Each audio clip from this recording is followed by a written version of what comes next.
What's good, everyone? Welcome back to the show. For today's episode, we're actually going to review and break down Tyler Perry's Sistas, Season 5, Episode 21, titled A Vicious Cycle.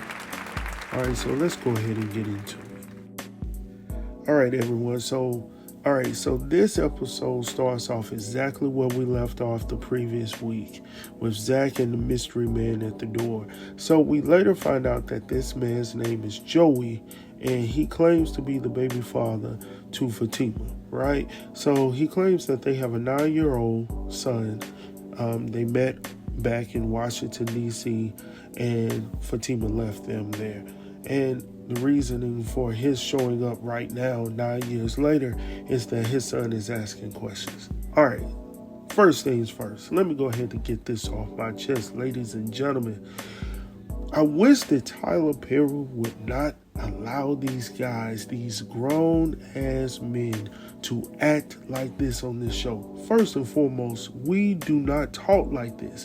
Number one, Zach ask, hey, bro, what's going on? Why are you at my doorstep? And this guy's like, oh, is Fatima in? Well, I just come back. No, Zach is pleading with this guy, pretty much pleading with this guy too. Hey, man, just tell me what's going on. What do I need to know? And this guy's going back and forth like, no, I just come back. Oh, no, I just leave it alone. Like, he's so uncertain. And I'm like, I wish that Tyler would not allow these guys, these grown-ass men, to act like this on his show. But he has them acting a plumb-ass fool on this show. I don't get it. And it's embarrassing, man. But anyway, so Zach eventually gets all of that out of him.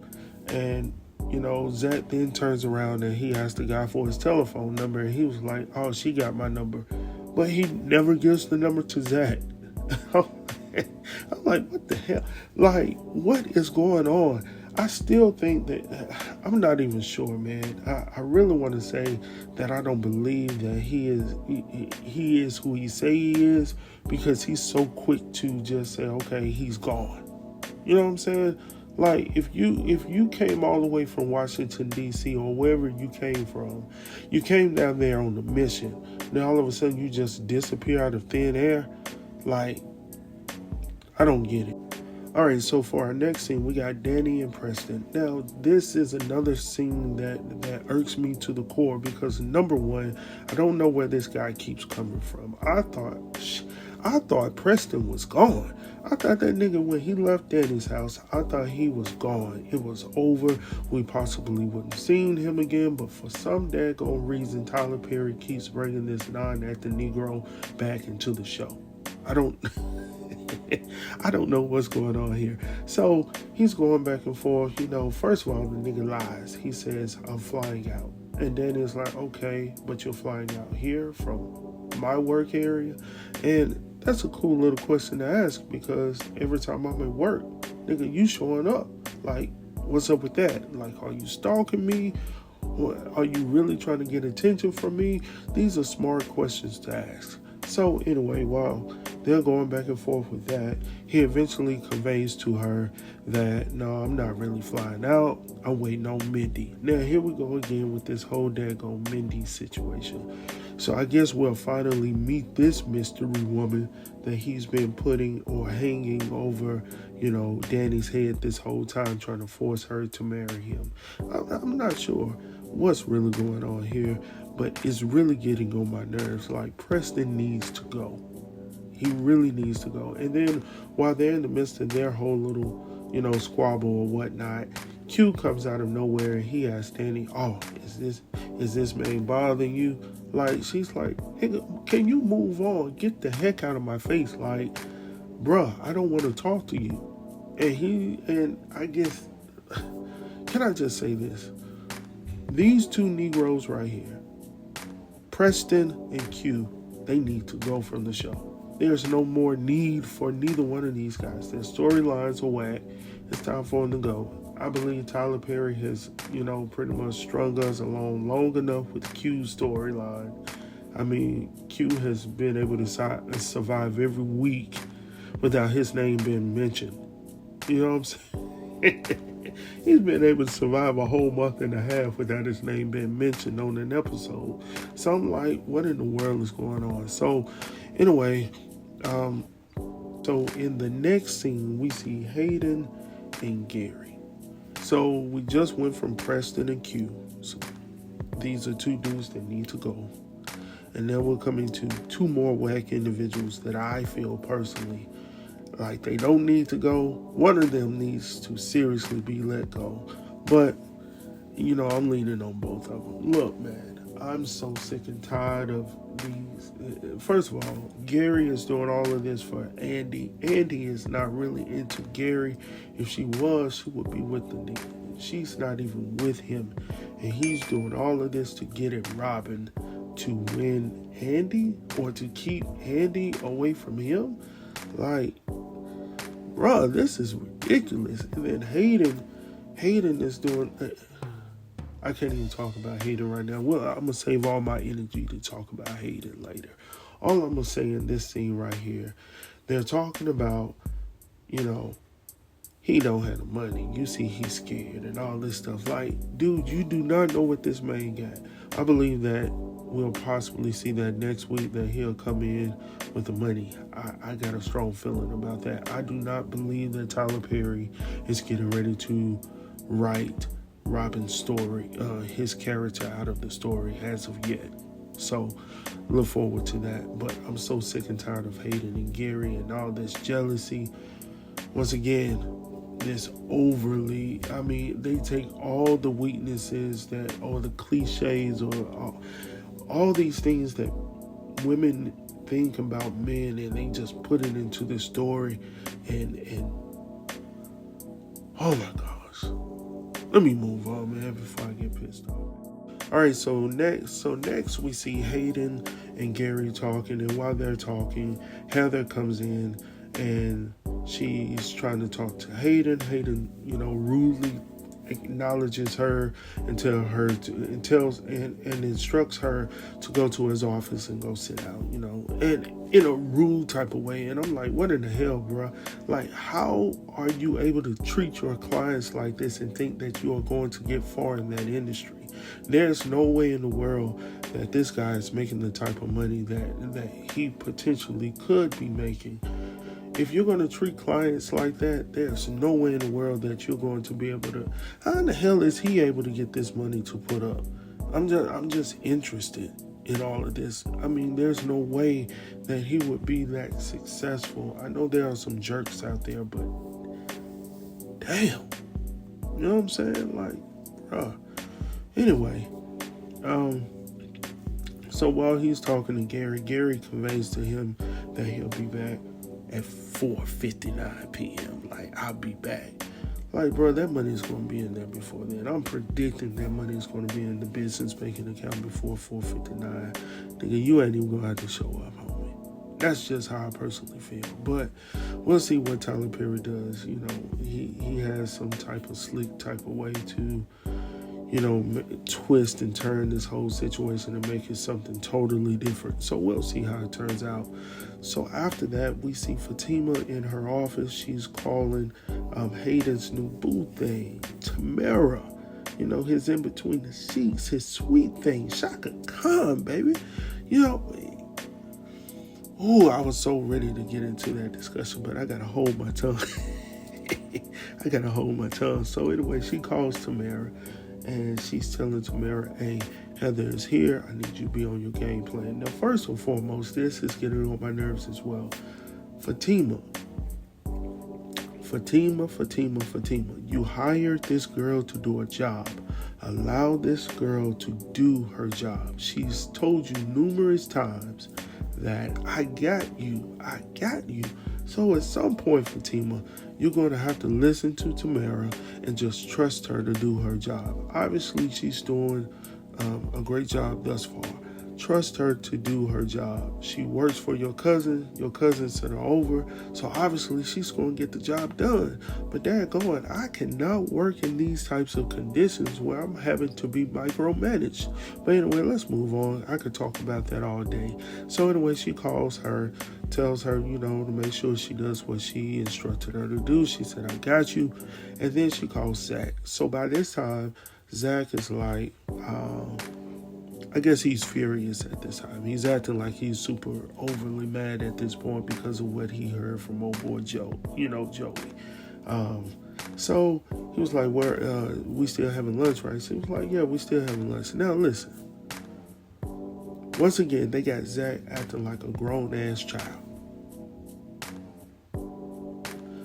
You can be angry, bro, and not communicate the way that Zach is communicating right now with his woman, with his fiance.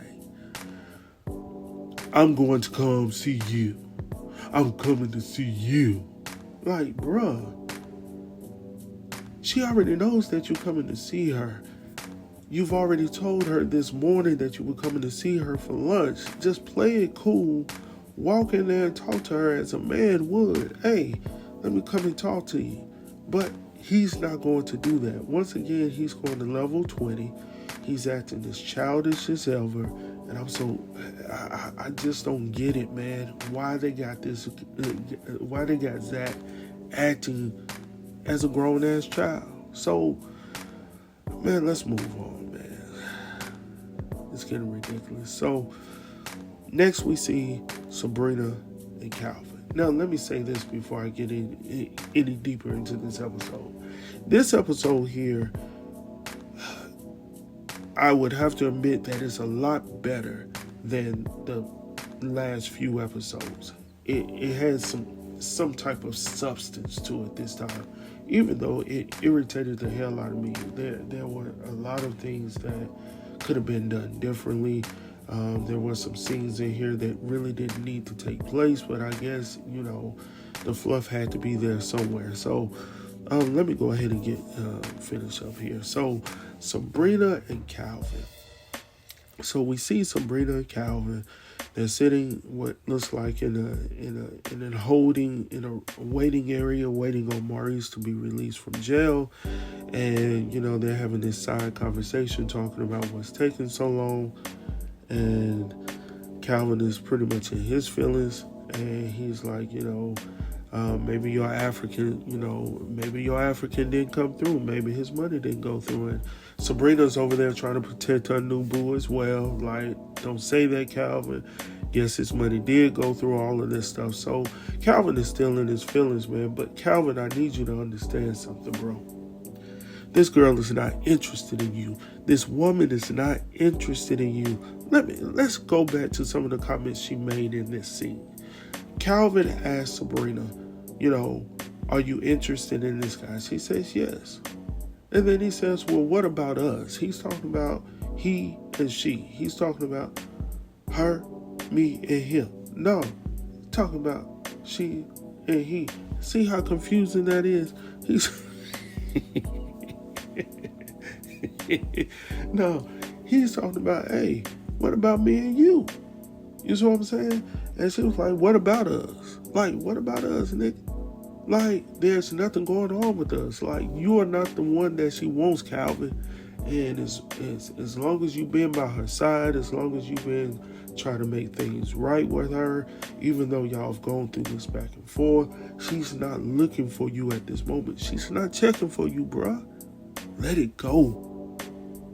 Let it go. Let her chase out the, bio and see what comes from that. Because I still don't trust that nigga. And what he was saying was valid. I mean, he was being truthful when he said, Sabrina, you cannot believe that a man is going to give you $1.5 million and not want anything from it. Those are facts. Now, putting his feelings to the side and all, those were facts. There's no way in hell that I would give a woman $1.5 million and I don't want nothing. I'm not talking about just the physical. I don't want your time. I want something from you for $1.5 million. I don't know what that is, but I know I want something from you for $1.5 million. It's not just out of the kindness of my heart. We're not together. We're not even exclusive. You know what I'm saying? So, I mean, his rationale was right, but he needs to take his feelings out of it because Calvin, she just ain't interested in you, bruh. So, moving on. Maurice finally comes out. Of course, he brings the drama and the comedy at the same time. And he's pretty much, I need to go home and get ready to take a bath. So he does all of that, and they leave. And next we see Hayden and Heather back at the office. And now they're going back and forth talking about Heather is saying, I just want to get the money. That's pretty much what I want to get. And initially, she thought he was hitting on her. He was like, no, it ain't that type of party. And she just don't know. He ain't checking for her either. He got a little boo thing that he got her, got him wrapped around her finger. So what she was saying is, I mean, so her point was, I'm just here to get the job done. I want to go ahead and get all I can from Zach. And he was like, we're gonna make that happen. That's pretty much all that needed to be said in that scene. And then he went back through and he started asking her, well, what did he say when he called you? What was he trying to hit, and she never spoke to him. Pretty much he was trying to meet, and she didn't return his phone call and all of that. So Hayden was like, well, go ahead and call him now. She was like, right now? He was like, yeah, I'll call him now and set it up in a meeting and we'll all meet together. So he's pretty much been petty as usual. He's been his typical self. So after that, Andy calls Karen and Sabrina. Well, she calls Karen, and while she's on the phone with Karen, Sabrina calls her, and she puts them all on one line. And now, Karen, I guess she didn't know about the situation with Maurice and Danny, but I knew that Andy knew about that situation. So maybe that's why I was a little bit confused when I made the review of the trailer previously. But pretty much, Sabrina was like, I saw Q at Danny's house, and we pretty much need to have a discussion, have a kumbaya moment with Danny because she's acting like she was in college. I believe Karen said the same thing in this episode. From that point, Gary comes to Andy's office, and I thought that nigga was gone, but for some reason he's still at the office, and he's trying to put on because he still thinks Robin is at the office. And Andy is like, no, Robin is not here. Are you trying to put on for him? And he's like, nah, nigga, please. Come on, bruh. Like I said, man, this is ridiculous. So Andy is like, she calls him out, man. Like, are you using me? Did you tell him that I had something to do with this? And he was like, no, I don't know what you're talking about. Fool, you already know she knows. Like, go ahead and tell her. Just be honest with her and say, no, I didn't tell him anything about you. What I got going on is what I got going on. Here we go. Whoop, whoop, whoop. You know what I'm saying? Just be straightforward with the women, man. Just tell them what you got going on. And maybe you'll be able to win over, but she can't respect a nigga if you can't even be honest, bro. Come on. Like, okay. Let me move on past this scene before I get pissed off again. So, after that, after that, Tamara comes about, and, she's coming up and she's talking to, I forgot to say this. Before that situation with Andy and Gary, while Heather and Hayden were talking, Hayden was finalizing everything with Heather, instructing her to go call Zach to finalize everything so they can meet. Tamara walks in and she was like, who is this? You know what I'm saying? And pretty much she makes this nigga get rid of his daggone client, essentially missing out on some ducats. Listen to me. Grown man out there, do not allow anybody to come in between you and your paper. There's no way in the world, there's no way in hell that I'm going to sit up here and mess up my paper for a female. I'm just being real, man. Look, my wife, my girl will have to trust me that I'm gonna do my job. Now I have to hand it to Tamara because she's holding strong to her job that she was hired for, and she was blessed enough to get with a nigga that had no knowledge of self. That's what she's dealing with right now. She's dealing with a nigga that has no knowledge of self. Because if he had knowledge of self, he would say, "No, I got this."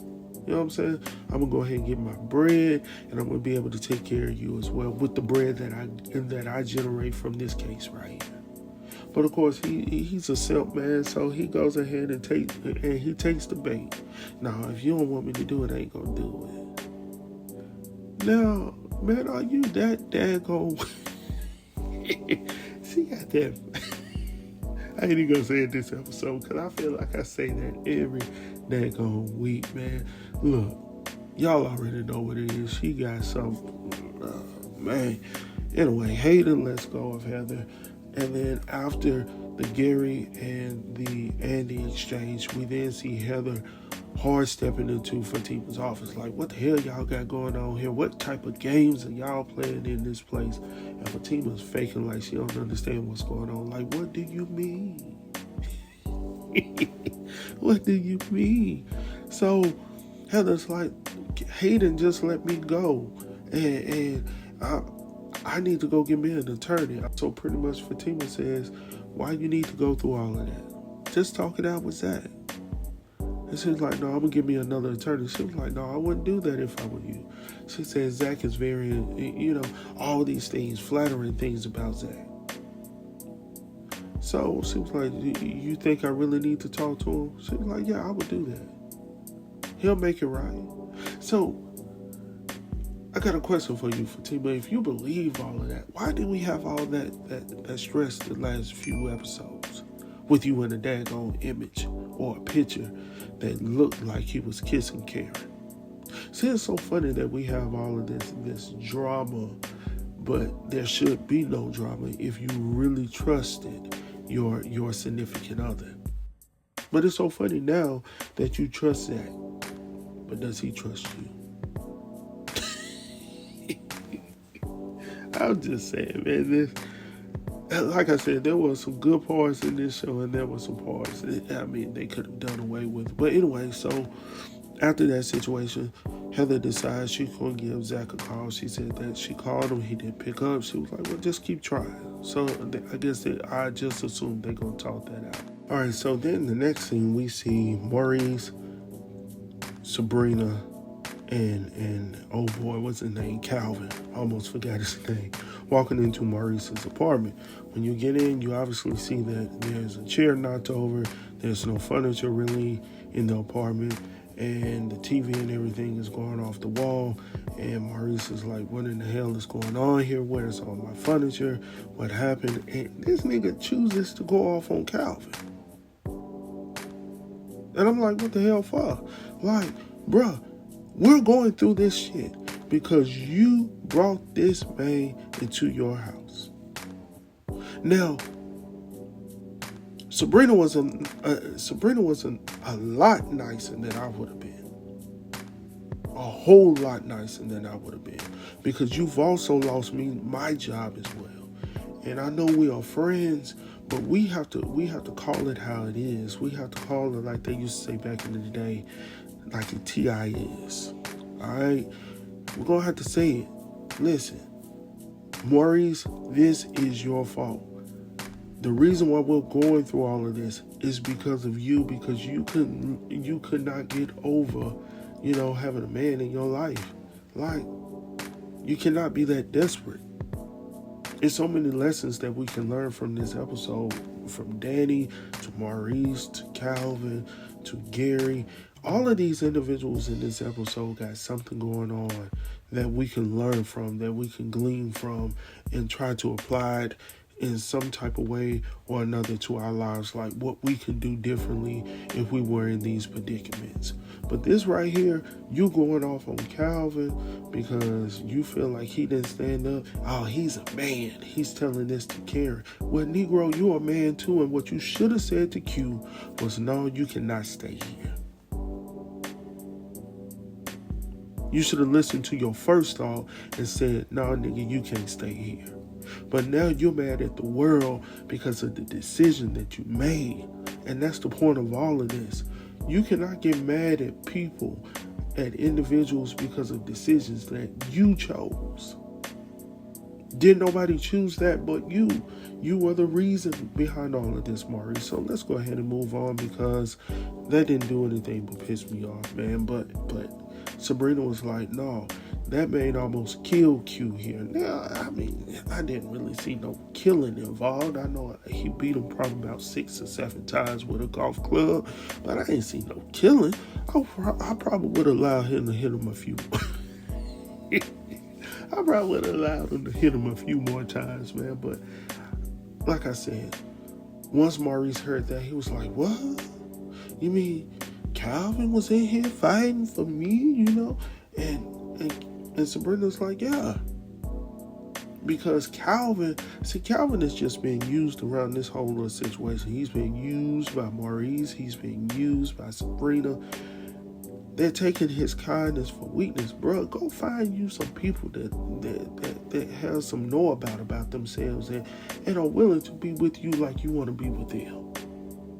Stop hanging out with these shady folks, bro. Let's move on. So now we see Aaron. So in the next scene, we see Aaron and Karen.